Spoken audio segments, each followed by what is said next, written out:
നാട്ടിലെ സാമാന്യം വലിയ ബുദ്ധിമാന്മാരും വലിയ ബുദ്ധിയൊന്നുമില്ലാത്ത ഞാനും ഒരേപോലെ ചെന്ന് തലവെച്ച് കൊടുക്കുന്ന ഒരു പാഴ്ചെലവാണ് വിവാഹം. നല്ലൊരു ഹോട്ടലിൽ കയറി ഫുഡ് കഴിക്കാതെ വർഷങ്ങളായി സ്വരുക്കൂട്ടി വെച്ച പൈസ എല്ലാം എടുത്ത് ഒറ്റ ദിവസം നാട്ടുകാർക്ക് ഫുഡ് അടിക്കാൻ കൊടുക്കും. നാട്ടുകാർ ഫുഡ് അടിച്ചിട്ട് ചെറുക്കിന് നീളം പോരാന്നും പെണ്ണിന് നിറം പോരാന്നും കമന്റ് അടിച്ചിട്ട് വീട്ടിൽ പോകും. നല്ലൊരു ബ്രാൻഡഡ് ഷർട്ട് മേടിക്കാൻ പൈസ ചെലവാക്കാത്തവരും അന്നൊരു ദിവസത്തിന് വേണ്ടി മാത്രം സൂട്ടും കോട്ടും പാന്റും ടൈയും പട്ടുസാരിയും കിലോ കണക്കിന് ആടയാഭരണങ്ങളും. ഈ ആടയാഭരണങ്ങൾ അന്നൊരു ദിവസത്തിന് ശേഷം ലോക്കറിനകത്ത് വെച്ച് പൂട്ടുകയും ഔട്ട് ഓഫ് ഫാഷൻ ആയി കഴിഞ്ഞിട്ട് നെറ്റും വാറ്റും പണിക്കൂലിയും ഒക്കെ സഹിച്ച് നഷ്ടത്തിന് വിൽക്കുകയും ചെയ്യും. ഇല്ലാത്ത ആഡംബരം നാട്ടുകാരെ കാണിക്കാൻ ഒറ്റ ദിവസത്തേക്ക് ബെൻസ് കാറും AC ഓഡിറ്റോറിയവും സ്റ്റേജ് ഡെക്കറേഷനും പാട്ടുകാരും.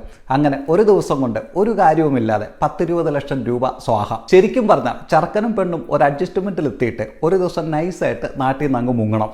എന്നിട്ട് 1-2 കുട്ടികളൊക്കെ ആയി കഴിഞ്ഞ് നൈസായിട്ട് പൊങ്ങണം. കംപ്ലൈൻറ്റ് പറയുന്ന കൂട്ടുകാരെയും വീട്ടുകാരെയും വിളിച്ച് അവർക്ക് ഇഷ്ടമുള്ള ഹോട്ടലിൽ നിന്ന് ഇഷ്ടം പോലെ ഫുഡ് വാങ്ങി കൊടുക്കണം.